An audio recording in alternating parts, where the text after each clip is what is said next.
So today we're going to be looking at the argument of, should we just be focusing on solely calories, or should we be looking at solely nutrient density? So what we are going to start this off with is that for fat loss, the only non-negotiable aspect is being in a calorie deficit. It does not matter if you are keto, paleo, an intermittent faster, or vegan. For fat loss, you have to be in a calorie deficit. There is no way around that. You can eat as clean as you like, but if you are consuming too many calories, you will not see fat loss. But with that said, is it a case of just being in a calorie deficit? Can I eat whatever I want, and will it give me the very best results? And this is always an argument that people who seem to be against flexible dieting always come up with. They say, well, you're just saying I can eat whatever I want, and it's an excuse to shove as much junk food into my calories as possible. Firstly, no, that's not what proper flexible dieting is in any way, shape or form. And although in theory you could have McDonald's for breakfast, just a chocolate bar for lunch, and then a pizza for dinner, and as long as you're in a calorie deficit, you will see fat loss. That, again, you create a calorie deficit, you will see fat loss.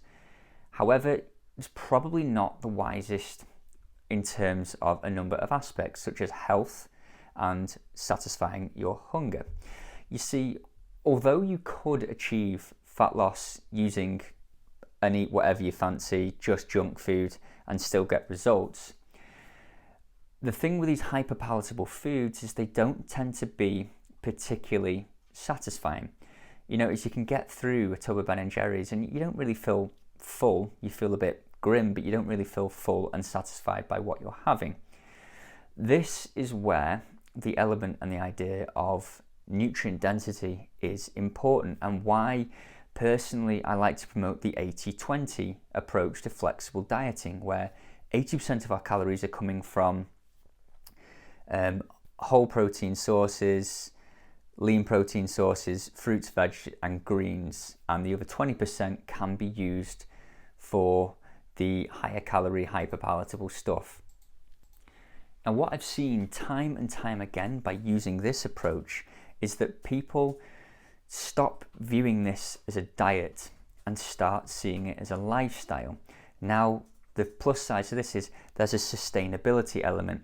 There's no, I just need to get this over with, there's an end point, I need to just go as hard as I can at it, cut all this out, achieve my results.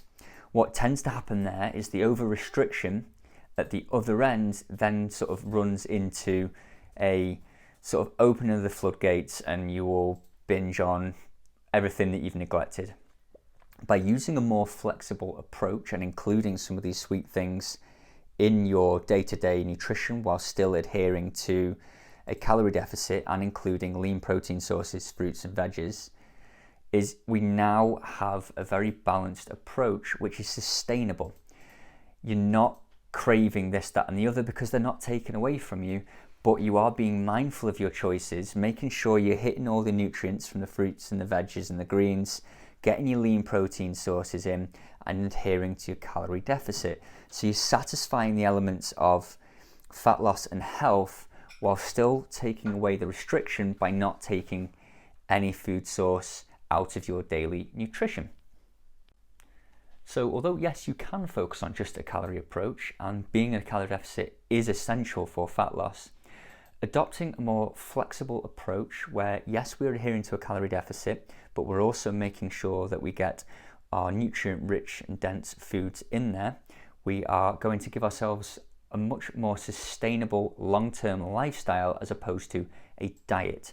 That's going to help us avoid nutrient deficiencies, and it's also going to give you that constant empowerment to be able to manipulate your results at any point. You will be able to go out for meals with friends and decide to have a higher calorie day, knowing that you can reduce your calorie intake the next day and have a higher nutrient dense day and less hyperpalatable high calorie snacks to offset and keep the average calorie total of the week and of the months on target. So there's no need to ever have that cycle of diet, not diet, on, off. You will just be in a constant lifestyle setup that allows you to make those choices, whether you want to go slightly higher calories at maintenance, at a deficit, at a more extreme deficit, to keep your physique in the very, very best shape. I hope that helps, guys, and if you do have any questions, please don't be afraid to comment below or drop me a message.